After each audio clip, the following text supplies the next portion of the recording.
Thank you, Devika. So I hope everybody is doing well. Thank you so much for joining us today. The webinar we're hosting today is called New Media Proliferation in the Indo-Pacific. And you likely saw the little info blurb that we passed around through our mailing list, but this panel was brought together to explore the rise of new media in the Indo-Pacific and the way in which it has influenced, helped, or hindered the process of identity building in the region. That being said, we have a great group of diverse viewpoints here, so I imagine we'll go far beyond this premise. My name is Laura Rose O'Connor, and I'm a junior fellow and a research associate here at the Council on Strategic and Defense Research in Delhi, where I currently am. And at CSDR, I manage a project called the Indo-Pacific Circle, and the Indo-Pacific Circle is the initiative that's organized today's webinar. So the IPC for short is a Scholar Connect program that was founded and it's co-managed by CSDR, the Council for Strategic and Defense Research, and the Center for Policy Research, another Delhi-based think tank, and is currently supported by the US Consulate in Chennai. And the IPC essentially seeks to bring together and amplify the work of emerging early and mid-career scholars in the Indo-Pacific. And if you'd like to learn more, I'll just put our website link and our Twitter in the chat after I'm done these few introductory notes, and you're welcome to follow us. You can also send me an email if you have any questions. So some more nuts and bolts. We're holding this panel via Zoom, of course, but it is also being live streamed on our YouTube channel. And you can refer back to it and share it with your network. We can send that via email after this webinar as well. And my colleague Devika Makat is also here, and she is a research assistant at CSDR, and she is managing the logistics of this meeting. So if you have any technical problems, I would just encourage you to send Devika a message, or you can send me a message, and I'll put you two in touch. So I'm now going to introduce our moderator, and our moderator is Dr. Tabarez Ahmed Niazi, who is an assistant professor of new media and political communication at the National University of Singapore. He is also a principal investigator at the Center for Trusted Internet and Community. Dr. Niazi's research focuses on political communication and public opinion, computational social science, digital, mobile, and social media, communication theory, political Islam, and public policy with focus on India, Indonesia, and South Asia. He is the director of the Digital Campaign Asia, or DigiCamp, which involves studying digital political campaigns of parties, candidates, and media, and how they engage with the public in the diverse political communication environments of Asia. He serves on several advisory boards, including New Public, which aims to build more flourishing, public-friendly digital spaces. And he is also on the editorial board of the International Journal of Press Politics. He has authored the book Political Communication and Mobilization, the Hindi Media in India, which was published in 2018 by Cambridge University Press. And he co-edited Democratic Transformations and the Vernacular Public Arena in India, which was published in 2014 by Routledge. I'll now introduce our panelists. Dr. Benjamin Yu-Hong Lo is a senior lecturer at the School of Media and Communication at Taylor's University. He is a media scholar who employs digital ethnography in studying emergent cultures and the digital public sphere. Having received his doctorate in communications and new media from the National University of Singapore, he focuses on the confluence between technology and society, with a particular focus on minority and marginalized communities. He co-edited a book on the recent Sabah state elections entitled Sabah from the Ground, the 2020 Elections and the Politics of Survival. His next book is a co-edited volume with James Chin entitled New Media in the Margin, Lived Realities and Experiences from the Malaysian Peripheries, which will be published in early 2023 with Palgrave. We also have Dr. Ghazala Faridi, who is an assistant professor at the Department of Political Science at Southfield College, Darjeeling. She holds a PhD from Jawaharlal Nehru University on the topic Mediatization of Diplomacy, a Study of India. She has authored several articles focusing on Indian public diplomacy and soft power in journals such as World Focus, the International Journal of Research. She has published numerous online commentaries focusing on diplomacy, the effects of the COVID-19 pandemic, and India-Nepal relations. We also have Dr. Preeti Raghunath, who is a lecturer of communication and media and the coordinator of the Masters in Communication and Media Studies at the School of Arts and Social Sciences at Monash University, Malaysia. Her academic interests lie in communication and media governance and media anthropology. Drawing from this, her work has focused on communication technologies and associated policies, placing people at the center of such an effort. Her areas of interest include public-centered workings of communication technologies, both policies and practices, empire and media, bringing archival and ethnographic perspectives to the global, and theorizing media policy through critical, deliberative, and sustainable lenses.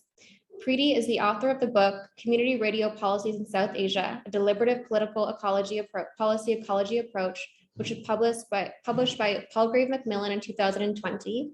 And she is currently co-editing a volume entitled A Media Anthropology of India under contract with Routledge.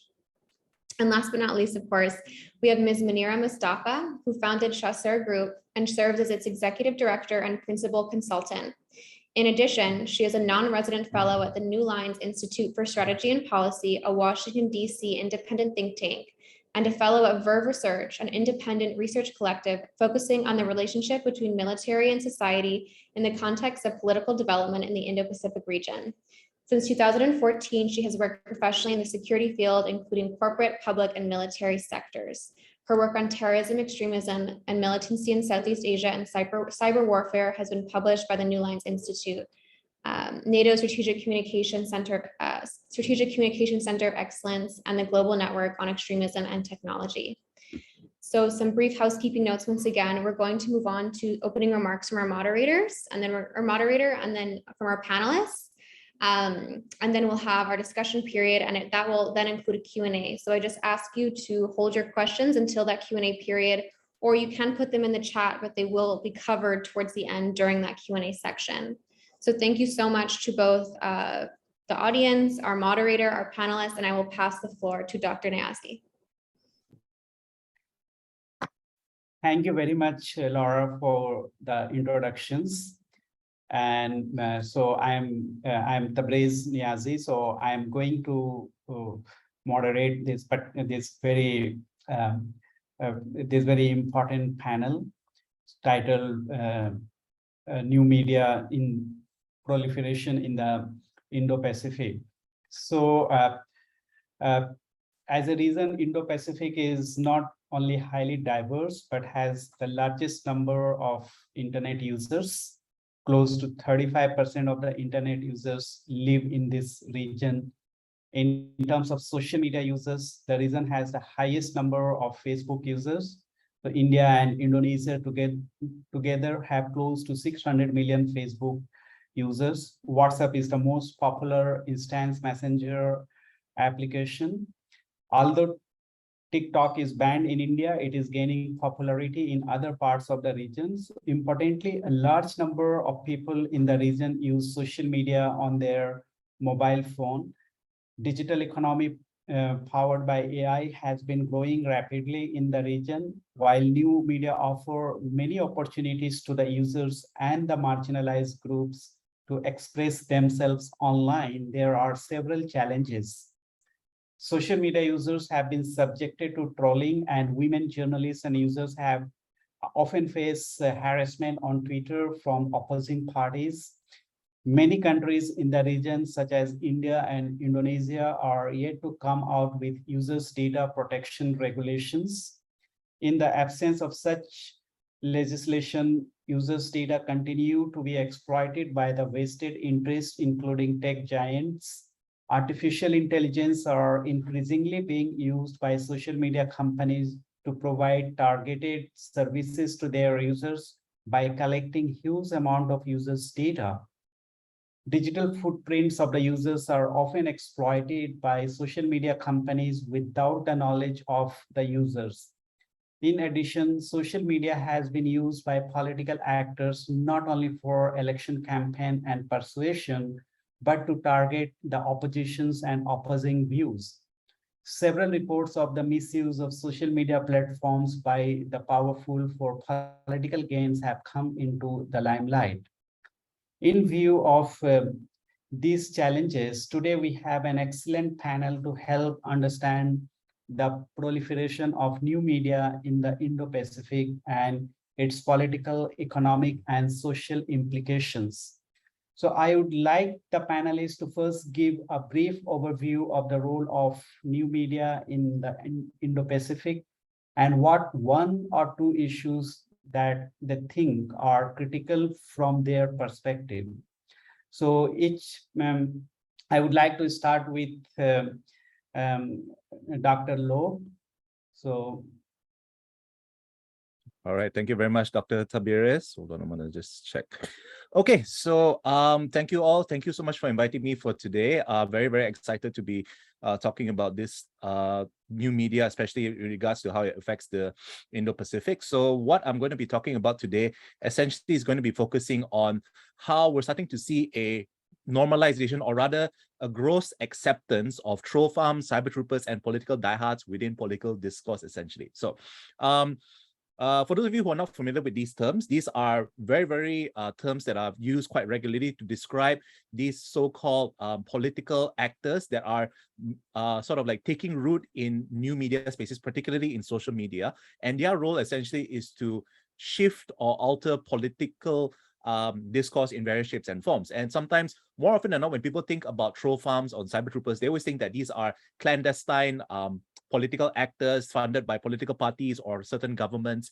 And to a certain degree, they are right. But we're starting to see now a growing trend of people who self-identify as political diehards, who essentially see themselves as taking on the same roles as these troll farms, but they actually are regular people, and they've sort of like been radicalized by many of these sort of like very, very aggressive kinds of political campaigning. So I'm going to go in a little bit in this little brief that I'm talking about here for today. So for a lot of the work that I'm looking at, if you are interested in looking at this sort of like the effects of cyber troopers around the world, I really urge you guys to check out the Oxford Internet Institute's Industrialized Disinformation report, which is the Global Inventory of Organized Social Media Manipulation report. It's a very, very in-depth report that covers pretty much the range of how cyber troopers operate in a global environment. So in a nutshell, cyber troopers essentially are employed. They are pretty much a necessary tool for basically any sort of political entity, and they're often taken on as an enforcer in political campaigning, and they use it in a very, very regular basis. So according to the Oxford Internet report, Institute report, countries in terms of how they deploy cyber troopers fall within three main types, which is basically high, medium, or low. So generally, low capacity use refers to countries where they have a very, very weak development of networks. They only use it during certain periods of time, mainly during election periods. But more high capacity countries would be the ones that pretty much have a full-time salaried staff that essentially engage in this sort of behavior, and they do a lot more large-scale coordinated strategy. So within the Indo-Pacific region, the countries that do have high sort of like high cyber trooper capacity tend to be countries like China, India, the Philippines, Myanmar, Pakistan, and Vietnam. Malaysia used to actually be one country that really did have a high capacity, but of course, you know, with the changes in government and also the lack of funding, they've actually had to sort of shift. And so where there used to be a specific division dedicated to communications of sorts in this way, they've sort of like been forced to pare it down, and they're now sort of deputizing their civil service to engage in it, essentially. Okay, so the idea here is that the reason why these troll farms are really very bad is that they've been, you know, pushed to the forefront. They're manipulating situations quite thoroughly, essentially. But the new push from political diehards, and this was heavily seen during the Philippines under President Duterte's initial presidential campaign, where his so-called diehard Duterte supporters were they were pretty much just regular people, but they were incredibly enamored by his campaign, and they undertook a lot of the same strategies such as cyberbullying, harassment online, just to push their agenda forward. And it was incredibly powerful in that sense. And so what we're really seeing now, and it's something that from what I've been monitoring in Southeast Asia, particularly in Malaysia, the Philippines, and also in Myanmar, is that we're starting to see that a lot of these sort of online campaigns that are supported by this sort of troll farm activity is trying to sort of push for a lot of this sort of like return to conservative viewpoints, trying to sort of like stop progressiveness, and trying to really engage and to sort of like force people to adhere to it, again, through their very, very aggressive tactics overall, essentially. And we're seeing a lot of this happening a lot more common these days, regular people. And so that distinction between these so-called clandestine actors and real people is actually becoming a little bit blurred, because they are becoming almost indistinguishable today. And a lot of it is, of course, supported by new media, especially social media, where people, a lot of these troll farms can manipulate sort of like AI and algorithms to essentially force people to be put into echo chambers against their will, essentially. So And the reason why you notice that, even though everybody is talking about how this is a problem, you will notice that Meta just released a report, and Malaysia was featured prominently there, where there was a troll farm that was actually linked to our Royal Police force, essentially. And but despite all of these things happening, you will see that there's actually very little in the way of trying to regulate it. Number one, it's very difficult to regulate it. And even though social media companies say that they're trying to do what they can to stop it, they're not really in the position to do much beyond that, essentially. But states themselves don't really want to engage it, because there is actually a lack of political will to sort of like diffuse the situation, because at present, every political entity on this planet basically does engage in some form of cyber trooper engagement, whether they are just sort of like hiring people to do social media campaigning, or it could be something a little bit more subtle. And as a result of that, any sort of like overhanded or excessive use of regulating this space could potentially close off an important political pathway. So that's why we're not really seeing any way out of the situation that we have here right now. And it's actually quite dangerous, especially for scholars who are observing this space, essentially. So that's generally what I'm going to be talking about here for today. So that's it for me for now. Thank you very much. Pass it back to you, Dr. Taberes. Thank you very much, Dr. Loh, for your insightful presentation, and also highlighting several important issues, and which we will take subsequently or discuss in detail subsequently. I have a couple of further queries, so I will raise it later. So now I move to Dr. Faridi. Thank you so much, Dr. Ahmed. So I hope I'm audible. Yes, okay. So a very good evening to respected Chair Professor Niazi, my distinguished panelists, Dr. Loh, Ms. Mustafa, Dr. Raghunath, and everyone who has joined us. Firstly, I would like to express my deepest gratitude to the IP Circle organizers and CSDR for giving me an opportunity to be a part of this panel. A special thanks to Ms. Laura O'Connor for putting all of us in touch beforehand and for coordinating everything. Now, since the topic that we are discussing is very broad and multifaceted, new and social media in the Indo-Pacific, I would like to focus on one of the central questions that was highlighted in the concept note for this panel. And that central question is, what is the role of social media proliferation in building community throughout the Indo-Pacific? And a related question that was highlighted was, has new media helped or hindered the building of shared values in the Indo-Pacific? Now, picking up from all the points that Dr. Loh mentioned, I would like to emphasize that although initially the notion was that new media, especially social media, was heralded as a positive and progressive force that helped those who did not have a voice to reach a larger audience by bypassing the conventional gatekeepers in the form of traditional media. So initially, that was the phase that we were in. But as we can see, and from our own experience, social media experience, we can see that the hierarchies present in the society are getting vociferously reflected in the digital domain. So from a space where the users were relatively more free to express their opinions and have decent conversations, like initially when we joined Twitter at that time, or there was Orkut and MySpace, we now see that the situation has changed, and we now see a kind of spiral of silence operating in the digital domain due to abusive trolling. Now, individuals hence are less willing to express their opinion if it feels it goes against the prevailing majoritarian discourse due to fear of isolation and backlash. Now, although at some instances, social media itself has been instrumental in breaking this spiral of silence in the society, and this is specifically true for the Me Too movement, which has gone on to show the immense extent of sexual harassment prevalent in the world. So new and social media do very much provide a space where one can reach out to the world with our issues. They have immense potential with regard to influence on public opinion by affecting so many facets of our life, our consumerism, our wants, our political opinion, among others. And hence it can be very much instrumental towards building any kind of shared identity and culture among the people in the Indo-Pacific.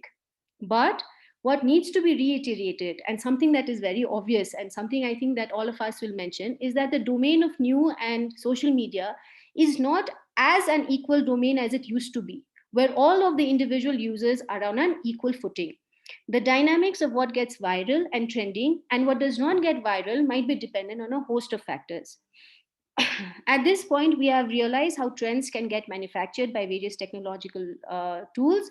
And the respected chair, Dr. Niazi, has himself written about how automation through bots was used in the context of the Uri attacks and the surgical strikes, and how bot activities may create the illusion of popularity by presenting an actor or an issue as more popular than they actually are, and thereby affecting citizens' opinion. And this is the same that can apply in the cancel culture.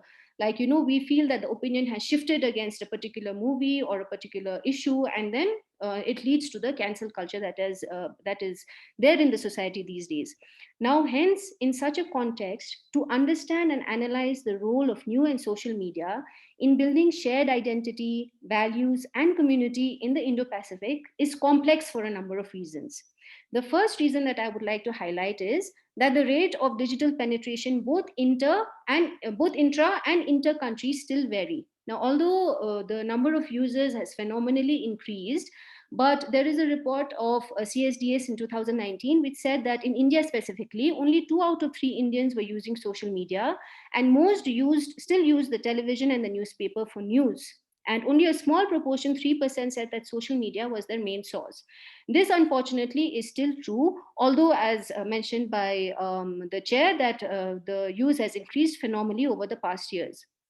The second factor has to do with regard to the extent of democracy and freedom of speech and rule of law prevalent in these various countries, because this directly impacts how much the citizens are allowed to express their political opinions without being harassed, both by governmental and other societal vigilante groups.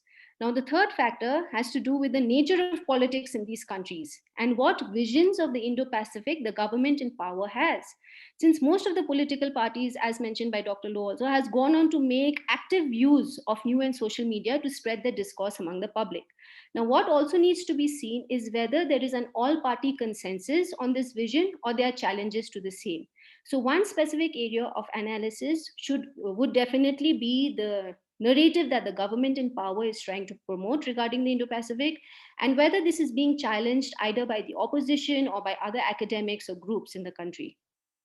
Lastly, I would like to say that if the objective is to promote shared identity and culture and greater people-to-people relations at a cross-national level, then the use of new and social media should be treated as an ancillary support system.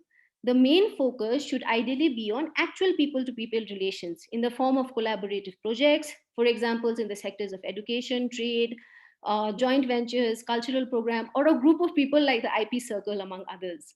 These will go on to not only form long lasting relationships, and then what will happen is that the groups that have been formed will then go on to propagate their own vision on social media.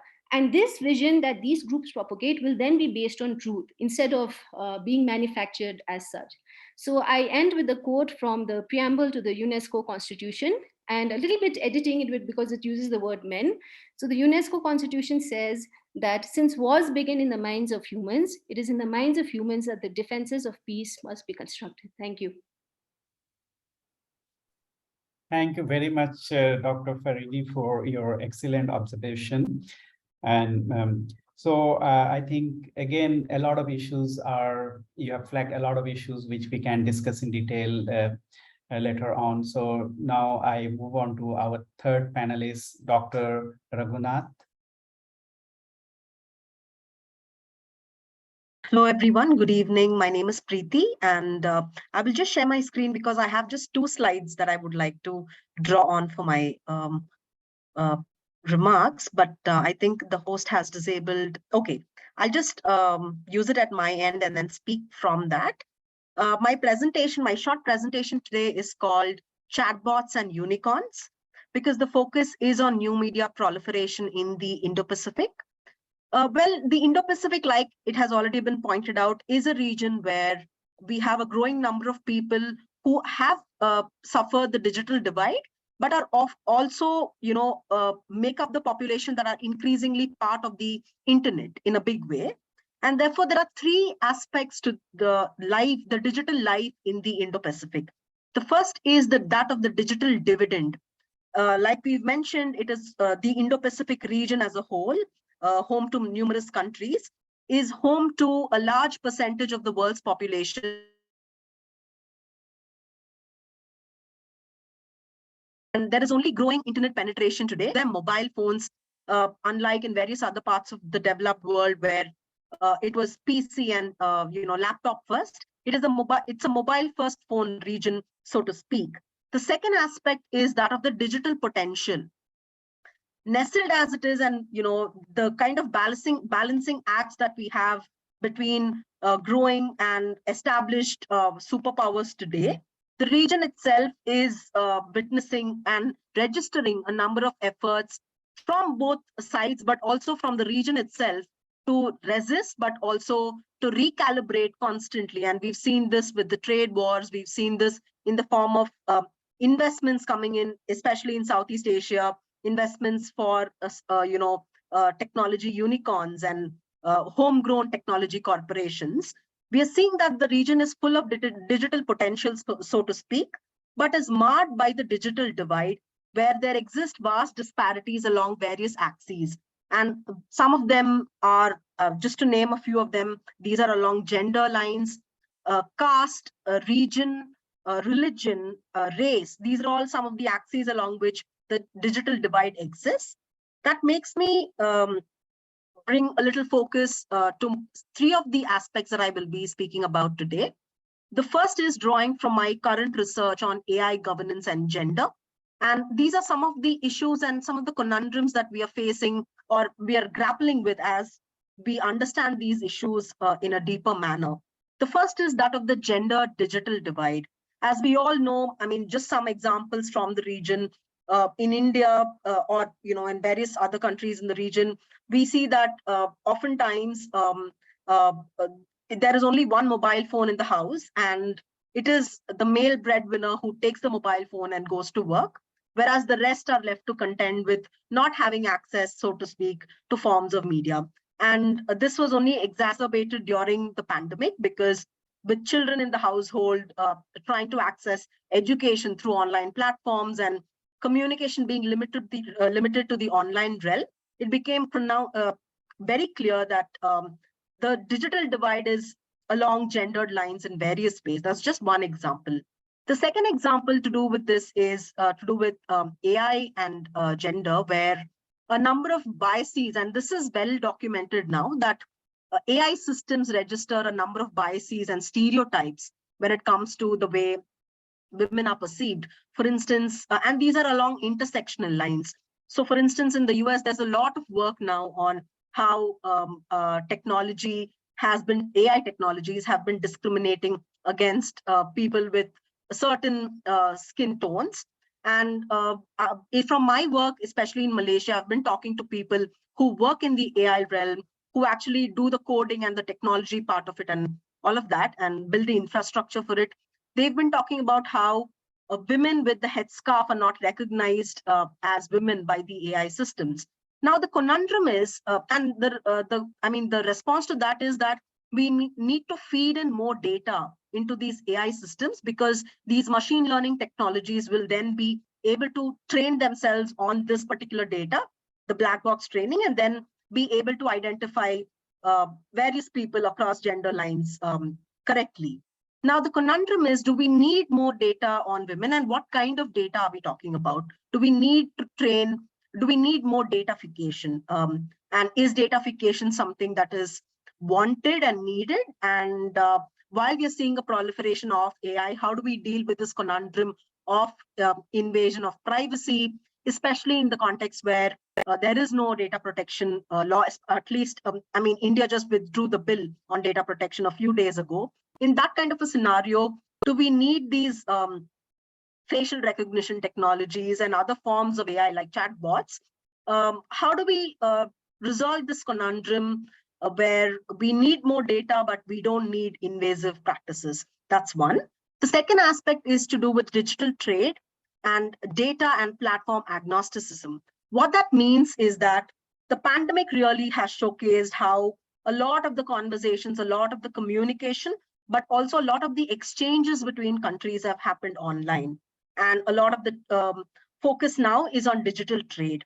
And therefore, how do we look beyond silos in not just approaching this through a platform agnostic approach, which means that we talk about how different platforms should allow people or countries to share data. That is called interoperability, and how we need to go beyond that and look at how different actors can share data themselves. So whether it is community-based entities and civil society groups, or government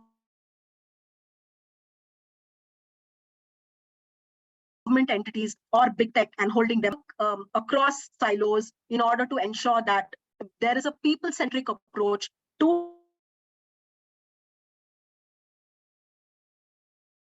digital trade, to data governance and Indo-Pacific and digital policies.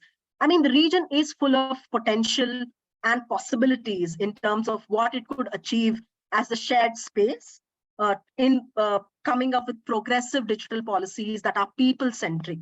By focusing on a people-centric approach to the digital, one can perhaps answer some of these conundrums by ensuring that we locate it in the real lived experiences of people in the region and how they interface with these technologies. Understanding it from a people's perspective can help resolve this, these various aspects that we are grappling with today in terms of understanding and engaging with emerging technologies in the region. I will end my remarks there, and I look forward to engaging with all of you on this further. Thank you, Dr. Raghunath, for very interesting insights. So again, some of the important points you have highlighted and which we'll take up later. So let's move on to our final panelists, Ms. Mustafa. Right. Can you all hear me? All right, great. So hello, everyone. I'm Munira. Thank you all for having me, and thank you, Ms. O'Connor and Dr. Tabaris, for the introduction and opening statement. I'm delighted to be given the opportunity to be part of the roundtable today. And given that our conversation today centers on a fast evolving topic, so I'll be approaching this from the security perspective to add on to several key issues that Dr. Loh and Dr. Raghunath had raised. So I'm grateful to everyone for sharing their thoughts and opinions on the topic of new media. As a security professional, I share the view of many security researchers of new media, which some of us would describe as digital reality, which is a big part of the cyberspace. As social media platforms grow, algorithms are used to deliver content. This creates what we call social bubbles, which is a simple term for personal echo chambers, or more specifically, algorithmic silos. These algorithmic silos have become a major security blind spot for many policymakers in the Indo-Pacific region. This blind spot has exposed their fundamental misunderstanding, confusion, and uncertainty about what the word cyber means and how to define it. This is made worse by the idea of hybrid warfare and fiction that surrounds our new digital reality. People tend to see what happens and how people act online as completely different from what goes on in the so-called real world. More importantly, this is where public policies start to show their weaknesses because policymakers themselves do not understand how information is being tailored to each person, and most importantly, how or why we are all targets of disinformation or algorithm mechanisms in sending people down the conspiracy rabbit hole. This is precisely why I disagree with the notion that cybersecurity issues, such as hacking and disinformation, is not a national security issue, but a political one. It definitely is a national security issue because it erodes our resilience and social cohesiveness. As a whole, Indo-Pacific countries have been facing an accumulation of cyber issues. Looking at Southeast Asia as an example, the region's businesses, access to information, connectivity, and government services have all transformed so much because of how quickly the digital economy has grown here. As the economy transitions to the digital space, young Southeast Asians with courage to test the limits of the online market have come to the fore. But now the new digital revolution has also brought about new problems, such as the increasing complexity of cyber threats in a more networked world and the rise of bad actors who spread false information for political gain, not to mention hacking and stealing personal data of millions of users. Now, Malaysia, for instance, has been experiencing a series of significant data breaches over the span of a few months. That fact alone should be treated as the proverbial canary in the mine shaft, that we are not doing enough to combat these problems, and this should be treated as a red flag. with millions of users on social media platforms all over the internet, the new digital reality for people in the region can look mysterious or even downright scary to some. This is made even harder by threat actors who want to make it harder for people to trust government and established media. This means that two things are happening. Cyberspace is a battleground for myriad of actors, and that can include powerful state actors and their information warfare, opportunistic non-state actors, and that doesn't limit to only extremists, but also criminals as well. Also, people are always on the lookout for alternative news sources that support and reinforce their belief because they need assistance to make sense of complicated issues. So as we deal with more complicated problems, we need to start thinking about this dilemma in a more holistic way. Disinformation and propaganda should be seen as important parts of a plan for an antagonistic campaign. With the rise of social media sites like TikTok, Twitter, Facebook, it is now easier more than ever to share information. Constantly watching conspiracy-based YouTube videos and visiting websites that spread political propaganda will eventually change how a person sees the world. When information takes up attention, when information is the source of knowledge, and when attention is a limited resource, it is important to be careful about how we share and send information. So what we tend to forget is that people who spread false information are driven by three main goals that have real-world effects. Political, which means to change election results or hurt the reputations of people or groups. Financial, which means to make money from financial frauds. And polarization, which means to divide a country and weaken democracy, which can lead to fragmentation in society. I think I can end my comments there. Thank you very much for your insightful comments. And also you have raised a lot of important issues which are also quite connected with what we have already heard from other speakers. So I think all of the remarks come together quite well. And if there is any pressing questions from the audience, I will move ahead. And then I have a couple of remarks to make here. And so one of the things that was raised by Dr. Loh is about cyber troopers is the very idea that a lot of them are less progressive, they are conservative in some sense. And a lot of them are also enamored by, the conservative ideologies. So although you didn't use the word ideology, I would like to know, like, to what extent they are driven or motivated by ideology. So one thing is some of these cyber troopers, they just work for money. So today they are working for one political party, next time they will move to another political party. But then here, the main issue is the ideology, whether they are motivated by certain ideology and they are dedicated to it, or do you think they can change, they move to other political party just if they get more money? Okay, thank you for that question. Yeah, you're very right. We do actually see a lot of these so-called mercenary cyber troopers of late, essentially, especially within the Malaysian space. We have a lot of reports that are out there talking about various kinds of. Malaysia is a host for infamously some Chinese-linked troll farms, basically, that operate within Malaysia, and they are targeting places like Hong Kong and Taiwan, and also within Malaysia itself. So sometimes their alliance, their target audience shifts depending on who is paying their paycheck at the moment. So that is constantly shifting, essentially. But for the most part, I think you bring up the point about conservatism quite well. But I think when it comes to the realm of sort of like cyber troopers, or rather this sort of like political sort of like shifts in political debates that are happening online, I think the term to be used, and I think Munira has used it quite a bit, is basically that it's all reactionary. A lot of these groups, essentially, even though they may pander to a conservative base, they don't actually adhere to very strong conservative principles. A lot of times, they basically just try to evoke or try to play up any issue that can sort of like resonate the strongest with their base. And in most cases, it's going to be a very conservative base. So it's more often than not, they don't actually care for the ideology at play. They just care for which ideology can support their political goals at the time, essentially. And for the most part, it's in Malaysia, at the very least, where it has pretty much become a highly sort of like polemic kind of polarizing environment here. Essentially, you've got essentially political parties that essentially just attack anything that isn't from their own side of the fence and sort of like oppose everything else. And reactionary politics is sort of like the way that we're seeing that's taking place in a lot of these online spaces. You know, it's become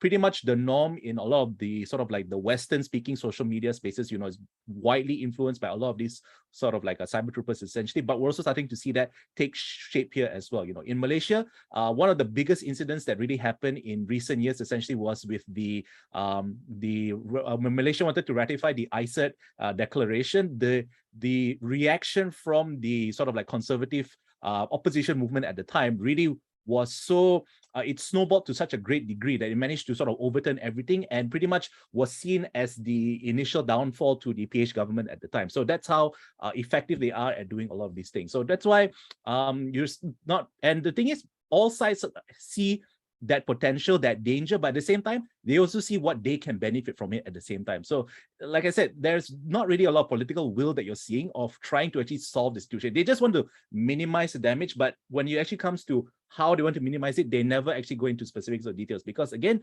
they don't want to close off this pathway. This pathway is very, very effective. And I think that's something that I guess as scholars, it seems very cynical to look at the situation in this way. So that's all. That's what I say that. So thank you very much for that question. Well, thank you very much. And one of the important things also that emerged from here is the very idea of regulations. So Munira, you have something to say? Sorry, I think that was accidental, but I mean, I was thinking about adding on to Dr. Lo's points as well, because I was going to say that I agree with what he's saying. And also it's important to see that it doesn't necessarily have to be ideological. It can be economical motivation. I mean, this is the hustle economy. And also it's important to view inauthentic coordinated behavior are often made up by opportunistic actors in a target-rich environment. And this makes it useful for events such as election campaign manipulations. So yes, again, I agree to it to some extent, unless Dr. Faridi has something to add to it about the role of ideology in this. Because go ahead. Yes, sir. So I think that the ones at the lowest level, they might not be ideologically motivated, and they might be doing it for economic reasons or just for poking fun at using extreme speech and, just for that purpose. But the ones that are actually, initiating this, I think for them, ideology plays a very, very important role as to why they set the narrative rolling in the first place. And that is followed by the later on the lower level cyber troopers. Great. So thanks. And I think we can take up some of these issues again, but let's go to the floor and see if there are any questions there. Anyone would like to ask any questions? Either you can type your question or you can raise your hand and speak up.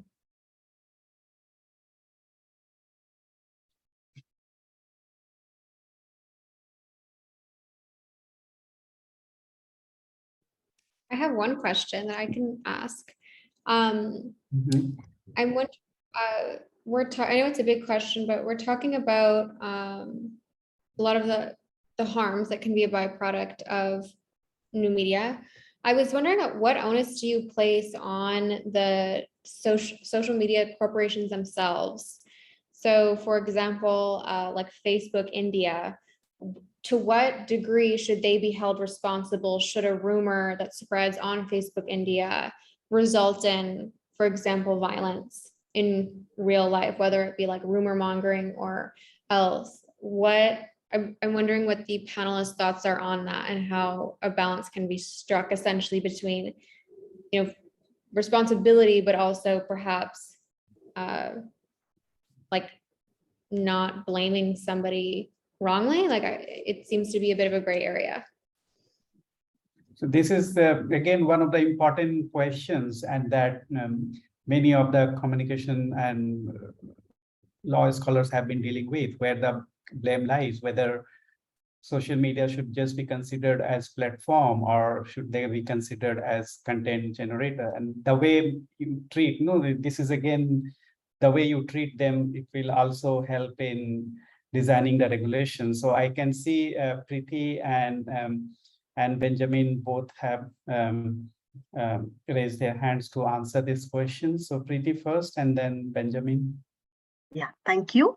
So I think the conversation on intermediary liability has sort of been there for a few years in India, where we speak about, entities like Facebook as intermediaries and talking about their role in being, their role, and also whether we should put the onus on them and hold them responsible for conversations and content on their platforms. That conversation has been there, and Facebook's response has been to come up with a self-regulatory mechanism where they put together a team and the oversight board, and the oversight board takes in and places, on record certain questions that they entertain, and then negotiate with various actors.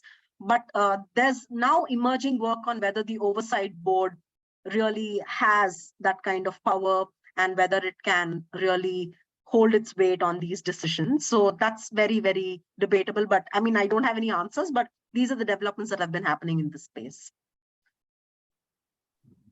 Benjamin? All right, thank you. I think for me, that question pretty much was sort of like, on whether we need to hold the sort of like these tech giants accountable was a question that pretty much was answered like several years ago under the Cambridge Analytica scandal, because up until that point, pretty much the tech companies' byline was basically that we trust that we are able to self-regulate. We can do everything on our own. Everything is purely objective. It's all the beauty of the algorithm. These machines do learn it on their own. So there is no need for interface. There's no need for regulation. Everything will work as it should. And well, Cambridge Analytica pretty much proved that everything was wrong. You saw that very, very sobering image of, Mark Zuckerberg testifying before Congress. And again, I think you can sort of see that different countries respond to the role of tech giants in very, very different forms. America, by virtue of just their Congress just being incapable of asking the right questions, is very ineffective at doing that. The EU, very, very crucial. They are the only reason that we actually have, whenever you go to any website, you get all these, do you want to accept cookies or not? That comes from the EU's GDPR regulation. Very, very foundational work, essentially. And of course, one thing that I think that was actually quite interesting was when Singapore passed its what was it? Proliferation of, I can't remember the name of the law, you have to forgive me for that, but where they actually invited members from tech companies like Facebook, Google to sort of represent themselves, and they really took them to task for it as well. So to be honest, as people, these tech giants, yes, they are here to essentially yes, to a certain degree, they should be held responsible for the kind of content that does proliferate on their platform. Because again, even though they claim that their platforms are sort of like the so-called bastions of free speech and for sort of like democratic deliberation, it can also create, due to the fact that their algorithms and the way that the echo chambers are formed, pretty much built into their business model, essentially. It is in their best interest that those things work the way that it should. The fact that you have all these little echo chambers, these little like segregated parts of the internet, is by design, because that allows them to monetize, that allows them to sell targeted advertising is a real sort of like gold mine for these companies, essentially. So it is, you have to put them to task, but at the same time, there needs to be a sort of like a middle ground. On the one hand, like in Malaysia, we try to do something similar, whereby you put all of the blame onto many of these platforms, which is not entirely true as well. But there needs to be some sort of way of trying to mediate and to ensure that there is sort of like accountability on all sides, essentially. That you don't just allow them to sort of like govern this space with impunity, but at the same time, it's good that we also sort of like take stock of how all of these things operate. And I think India's step of having that self-regulating oversight committee is okay, but I think similar to how something that needs to be formed, I guess for tech companies would probably be something similar to a media council, whereby you have this sort of like a self-governing body, but there are members from various stakeholders involved. So you have members from NGOs, CSOs, NGOs, and also members from governments to actually participate in sort of like regulating these spaces. And it shouldn't just be on the basis of either the governments or from the space of the tech companies involved, essentially. So that's that. So thank you. Thank you, Benjamin. I think you have answered this question very well. And I'm also all for regulations, because they cannot really wash up their hand by saying they are just a platform company or intermediary, but there should be some kind of liability on those platform companies, what really goes in there, because they are not just platform, they know how to really um, moderate content. So now we have two questions from the audience. So the first one is, as kids are being educated on media literacy and coding nowadays, can we expect more responsible social media uses in the coming decades, or can education truly keep pace with such a rapidly changing industry? So I think Preeti can answer this, or anyone else would like to take it, please go ahead. Literacy is a very interesting idea, and there are a number of programs that are happening on digital literacy, etc. But I think while that is very important, we are passing the buck and placing the onus on the people to constantly negotiate with these, changes and churns. The idea is to also put the onus back on entities to be responsible themselves. Literacy goes hand in hand, of course, but one cannot wait till a particular chunk of the population is literate and then digitally literate and then deal with these things. These are all ongoing changes, and with surveillance and facial recognition being deployed. Hyderabad has been called a police state by Amnesty International for deploying that level of facial recognition, having a command and control center, etc. With the developments so skewed, digital literacy is something that can perhaps ameliorate to a certain extent, but it's a longer commitment.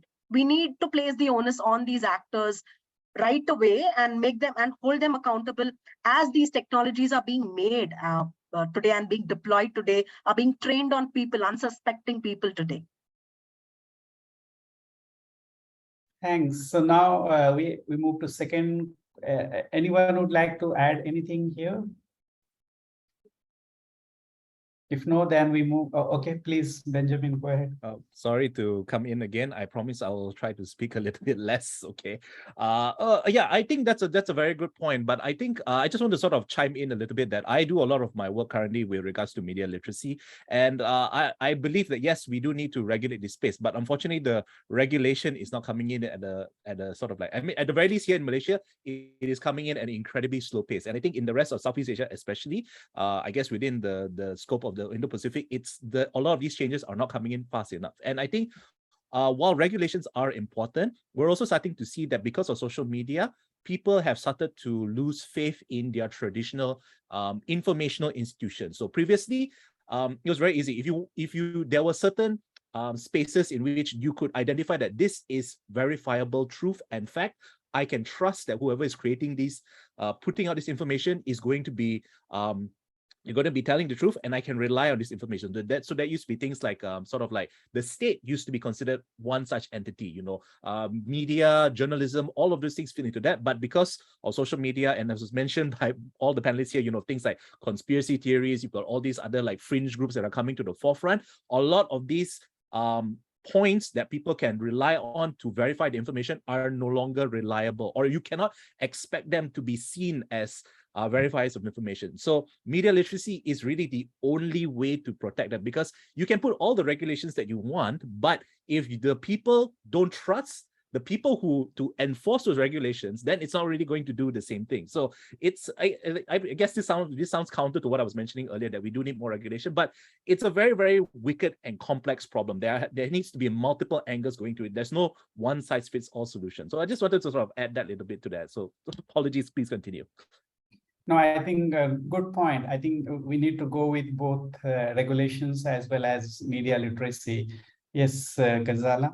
Yes, I also wanted to support what Dr. Law said, and I feel that fact checking should be taught from to children and to college students, and very simple things like only yesterday one of my nephews did tell me that Pele killed his brother because he hit. So it's a fake news, right? It's a rumor. It's a fake news. So at least if he's taught that any news that you get on WhatsApp, or you need to recheck it, or that these are the ways in which giants or all these people spreading fake news spread by changing the logo of a particular brand or a news channel or something very basic. If a curriculum can be developed and then taught in schools and colleges, I think that would be a move forward, because even educated literate people in so many colleges and my own friends,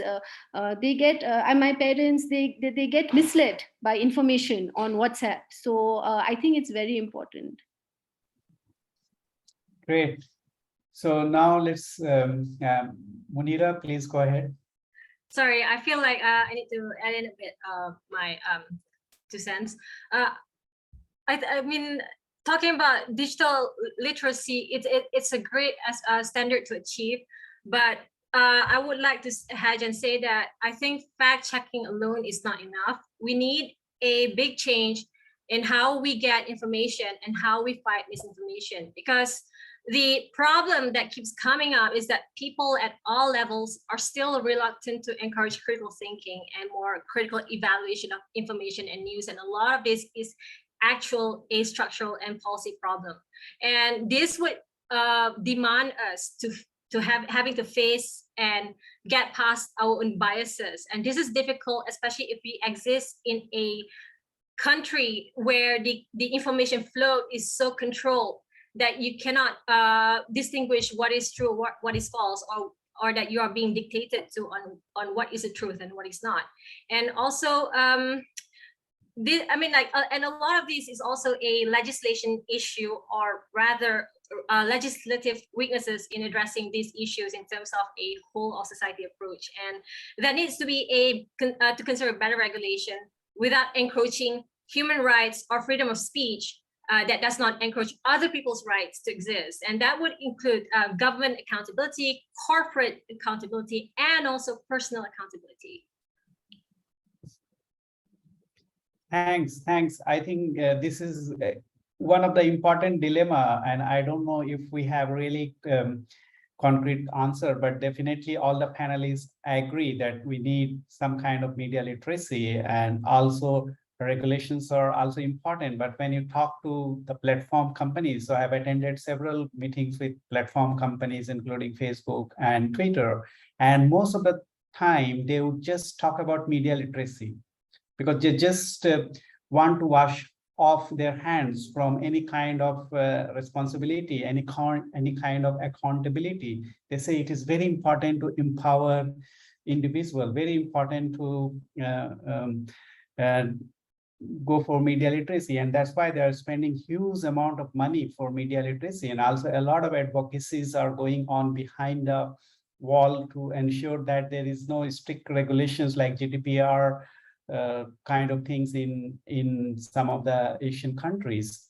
So fortunately, Singapore came out with some strict regulations, and I hope some of these things could be taken up by other Asian countries. So this is again one of the pressing issues. So let's move to the second question from the audience, which is, considering that there are multiple stakeholders when it comes to new media, intermediaries, users, citizens, and government, how can we assign responsibility for maintaining safety and inclusivity on digital platforms?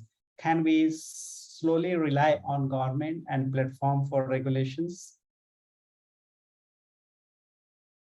So I think it is connected to what we have been discussing, but again, what I see here, the role of government is central. Yes, please go ahead, Preeti. There is now growing work on the idea of digital constitutionalism, which is not about digitizing the constitution, but all at an intergovernmental level, or not just with governments as members, but also civil society and individuals and groups as members. It's a principle-based approach to understanding and incorporating the digital in various ways in our lives. And the idea of digital constitutionalism can be a way forward where you bring in a constitutional ethos and frame certain guiding principles for the progress of the digital in today's world. And I think that is obviously a multi-stakeholder approach, not just tokenistic multi-stakeholderism, but bringing in actual communities and people on board. And that's really something that would pave way for people-centric and that kind of policy making, which is rooted in a constitutional ethos. Great. So I think we have almost time. So I would like each panelist to give their final remarks. So Benjamin, would you like to go? Okay. Okay. So, yeah, thank you very much for this very, very interesting discussion. I think we don't actually have discussions like this quite a bit, essentially, especially, I mean, even within the region, a lot of it is mostly just talking about disinformation. But I think it's important to sort of engage at this level to look at the various different stakeholders. And then I think just from the discussion alone, every time we bring sort of like our different takes to it, you can already see the different kind of viewpoints to sort of like complicate it, talking about how, this is a huge problem that has multiple different stakeholders, multiple different angles, and multiple different solutions. So I think really, really comprehensive solution needs to be thought up in that sense. And I think the first thing that really needs to be done is that there needs to be this sort of like stopping of the finger pointing of saying that, it's the soul of this particular sort of like entity to really regulate or to control this space. But it's a problem that everybody needs to sort of like be a part of. And for the moment, the people who are in charge, or the people who have the most power to make these changes, don't think that it's a big enough problem yet, or